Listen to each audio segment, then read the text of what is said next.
So in this video we are going to be talking about ratios and proportions. So a ratio is a comparison between two quantities represented by division. So there's a couple ways you may see a ratio written. You may see it as words of A to B. You may see it separated by a colon. So for instance here we have the A to B as well. And then we have A over B, so also represented as a fraction. So of course when you're representing it as this fraction, your B cannot be 0 because you can't divide by 0. So anytime ratios are said to be comparing the exact same thing, they are to be considered equivalent to one another. So those of you that have been doing a lot of cooking recently or baking, you use ratios all the time. So if you want to increase or decrease the size of how many cookies you're making, you are setting your recipe to a certain ratio.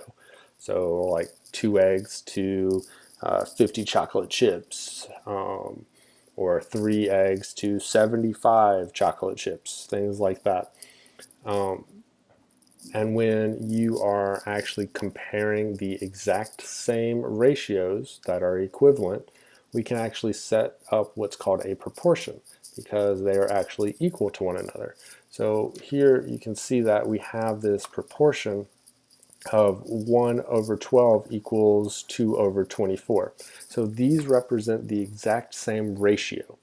It is just one is larger in the numerator, and therefore it's also going to be larger in the denominator by the exact same rate. So our ratio here of 1 to 12 is the same as 2 over 24, which is the same as 3 over 36, so forth and so on.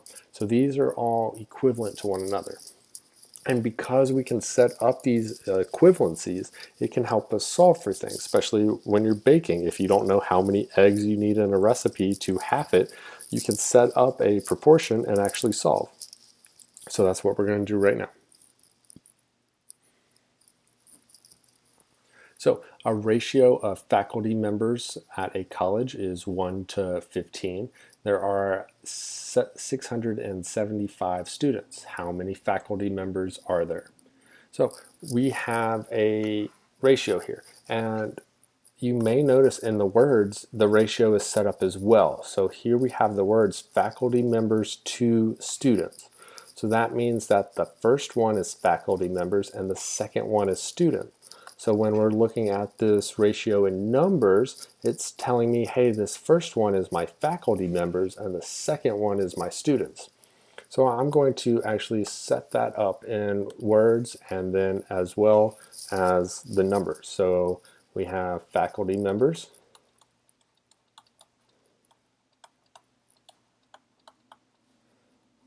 over students, and that equals the ratio of 1 over 15. So anytime we work with ratios in math, we are going to convert those ratios into fractions because we are used to doing math with fractions and not math with any kind of colons. So I'm asked to figure out how many faculty members there are when there's 675 students. Well, since these are ratios that are equivalent to one another, that means I can set up a proportion. And again, I'm trying to find out faculty members. So because I don't know faculty members, it is considered a variable at this point. So I'm going to place a variable where faculty members are. So as you can see, everything in the numerator here is considered faculty members. My denominator is going to be 675 because that's how many students there are. So again, everything you see here in the denominator right now is considered students. So I've just made an equation. So now we can solve that equation and figure out how many faculty members there are at this school. So to solve this, since x is being divided by 675, that means I need to do the opposite, which is going to be 2. So I'm going to multiply both sides by this 675.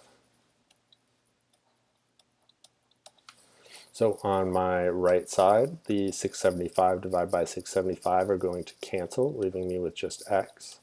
And on the other side, 675 times 1 over 15. So I can simplify this to be 675 over 15, and then I can put this into my calculator. So 675 divided by 15 gives me 45.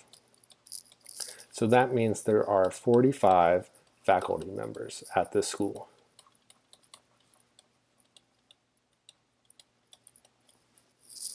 So how about you guys give a problem a try? So you have the ratio of games won to games lost for a baseball team, and that is 3 to 2.